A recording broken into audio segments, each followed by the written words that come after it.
Hello friends, welcome to Rishi kitchen. ಸೋರೆಕಾಯಿ use ಮಾಡಿ ದಿಢೀರಾಗಿ ಗರಿಯಾಗಿ ಹೇಗೆ ದೋಸೆ ಮಾಡೋದು ಅಂತ ನಾನು ತೋರಿಸ್ತಾ ಇದ್ದೀನಿ.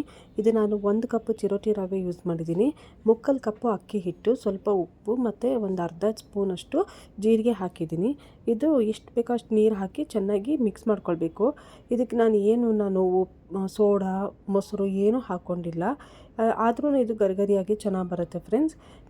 ಇದು ನೀರು ದೋಸೆ ಹಿಟ್ಟು ಹದ ಬರುತ್ತಲ್ಲ, ಆ ಥರ ನೀವು ಮಾಡ್ಕೊಳ್ಬೇಕು. ನೋಡಿ, ಈ ಕನ್ಸಿಸ್ಟೆನ್ಸಿಲಿ ಇರಬೇಕು. ಈಗ ಸೋರೆಕಾಯಿ ನಾನು ಅರ್ಧ ಮಾತ್ರ ಯೂಸ್ ಮಾಡ್ತಾ ಇರೋದು.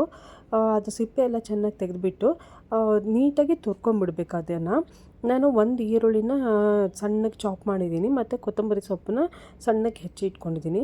ಇದಿಷ್ಟನ್ನು ನಾವೇನು ಹಿಟ್ಟಿನ ಕಲಸಿಟ್ಟಿದ್ವಲ್ಲ ಅದಕ್ಕೆ ಹಾಕ್ಕೊಳ್ಬೇಕು. ಈಗ ನೋಡಿ, ಈಗ ಎಲ್ಲ ಚೆನ್ನಾಗಿ ಮಿಕ್ಸ್ ಮಾಡ್ಕೊಳ್ಳೋಣ. ಈ ಸೋರೆಕಾಯಿ ತುರಿದಿರೋದು ಮತ್ತು ಆ ಹಿಟ್ಟನ್ನು ಚೆನ್ನಾಗಿ ಮಿಕ್ಸ್ ಮಾಡ್ಕೊಳ್ಳೋಣ. ಮತ್ತು ನಾನ್ ಸ್ಟಿಕ್ ಪ್ಯಾನಿಗೆ ನಾನು ಬಿಸಿಯಾಗಕ್ಕೆ ಇಟ್ಟಿದ್ದೀನಿ. ಅದಕ್ಕೆ ಒಂದು ಸ್ವಲ್ಪ ಎಣ್ಣೆ ಹಾಕಿ ಇದನ್ನು ನೀರು ದೋಸೆ ಥರ ಬಿಡಬೇಕು ನಾವು. ನೋಡಿ, ಇದು ನೀರು ದೋಸೆ ಥರ ನಾನು ಬಿಡ್ತಾಯಿದ್ದೀನಿ. ಇದಕ್ಕೆ ಮೇಲೆ 1 ಸ್ಪೂನಷ್ಟು ತುಪ್ಪ ಹಾಕ್ಕೊಳ್ಳಿ, ಬೇಯಕ್ಕೆ ಬಿಡಿ.